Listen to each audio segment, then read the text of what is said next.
මම ආචාර්ය අජන්ත පෙරේරා පරිසර විද්‍යාඥ. අද මෙතනට අපි ඇවිල්ලා ඉන්නවා පරිසර සංවිධාන එකමුතුවක්. ඒ කියන්නේ පරිසර සංවිධාන වල නියෝජිතයන් අද මෙතනට රැස් වෙලා ඉන්නවා. ඇයි අපි මේ සත්තු වත්තට ආවේ කියන එකට හේතුව තමයි මේ ස්ථානයට අද ලංකාවේ බහුතරයක් පිරිස එන්නේ සත්තු ගාල් කරලා කූඩුවල දාලා ඉන්න එක බලන්න. ඒ කියන්නේ සතාගෙන් Tamanට හිරිහැරයක් වෙන්නේ නැහැ කියන එක සම්පූර්ණයෙන් සහතික නිසා මෙතෙන්ට එනවා. ඒතකොට ඒ කියන්නේ මේ අයගේ මානසිකත්වය තමයි මේ සත්තු වත්තේ ගාල් කරන ඉන්න සිංහයාට අපි බය නැහැ. සත්තු වත්තේ ගාල් කරලා ඉන්න කොටියට අපි බය නැහැ. සත්තු වත්තේ ගාල් කරලා ඉන්න වලහට අපි බය නැහැ. හැබැයි අර කැලේ ඉන්න අලියට කැලේ ඉන්න මේ සිංහයාට කැලේ ඉන්න වලහට කැලේ ඉන්න කොටියට වෙඩි තියන්න සූදානම්. එහෙම නැත්නම් විනාශ කරන්න සූදානම්. මරාගෙන කන්න සූදානම්. දැන් මේක නෙමෙයි මේ රටේ විවස්ථාවෙන් කියන්නේ. මේ රටේ විවස්ථාවේ පැහැදිලිව කියනවා සත්ව හිංසනයට ඉඩ නැහැ කියන එක. ඒ කියන්නේ අලින්ට ජීවත් වෙන්නට සතාසිව්පාවට ජීවත් වෙන්න කැලේ ඉඩ දෙන්න ඕනේ කියන එක.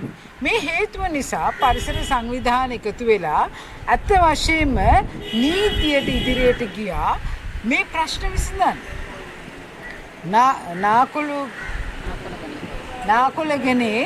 නාකොළගනේ ඒ ප්‍රදේශයේ තීච්ච ගැටලුව විසඳන්න පරිසර සංවිධානයේ රාශියක් එකතු වෙලා නීතියට ගියා.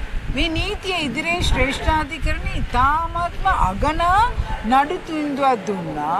ඒ අය කිව්වේ නාකොළගනේ ඇත්ත වශයෙන්ම අලින්ට ජීවත් වෙන්න සුදුසු පරිසරයක් හදලා ඒක එලිෆන්ට් සැන්ක්චුවරි එකක්. ඒ කියන්නේ අලින්ට ජීවත් වෙන්න අභය භූමියක් ලෙස සකස් කරන්න කියලා. මේ නඩු තීන්දුවට අපි හිසනම ආචාර්ය කරනවා. අපි ශ්‍රේෂ්ඨාධිකරණයේ තීන්දුවට හිසනම ආචාර්ය කරනවා. හැබැයි මේ දුන්න නඩු තීන්දුව ක්‍රියාත්මක වෙන්න ලකුණු අපිට පේන්නේ නැහැ. ඒකට ඒගොල්ලෝ හේතු කියනවා හුඟක් වෙලාවට දෙපාර්තමේන්තු දෙන හේතු තමයි එයා කියනවා අපිට නඩු තීන්දුව කියවන්න බෑ. දැන් ඒ කියන්නේ ඉංග්‍රීසි කියවන්න බෑ කියන එක. දැන් ඉංග්‍රීසි කියවන්න බැරි මිනිස්සු පුටුවල පත් කරන එකේ ලොකු ප්‍රශ්නයක් තියෙනවනේ.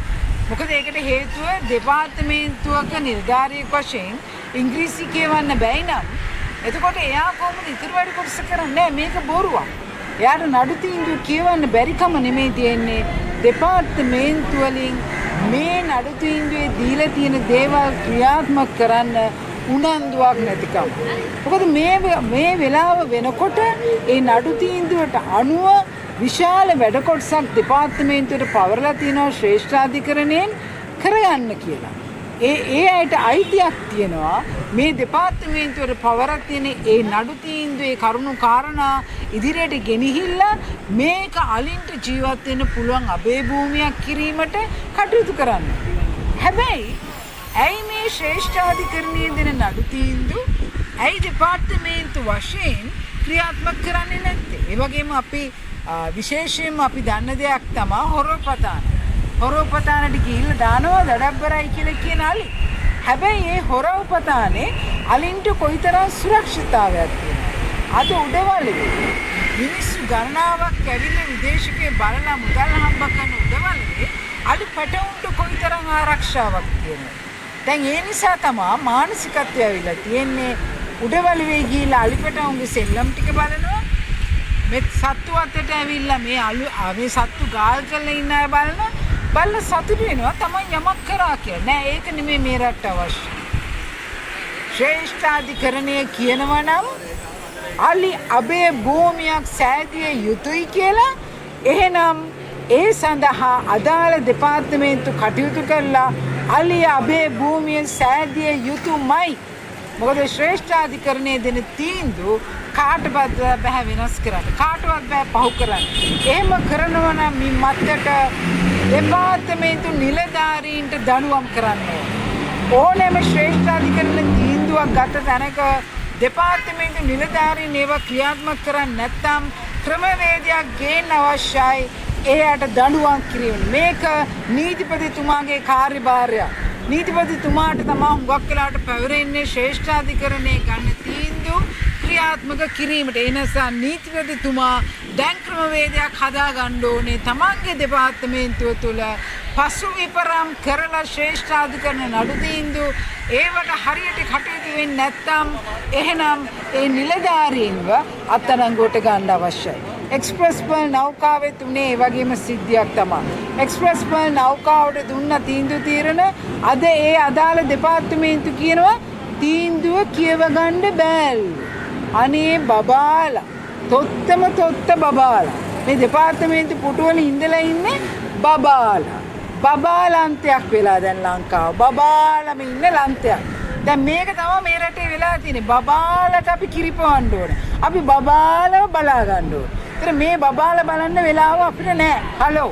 ඒ නිසා කරුණාකරලා මේ රටේ විශේෂයෙන් මං කියනවා මේ නඩු තීන්දුව කියවන්න බැරි මිනිස්සු දෙපාර්තමේන්තු වල තියාගන්න එපා. ඒ නඩු තීන්දුව වල කිසිසේත්ම නීතිය පටලවලා නැහැ.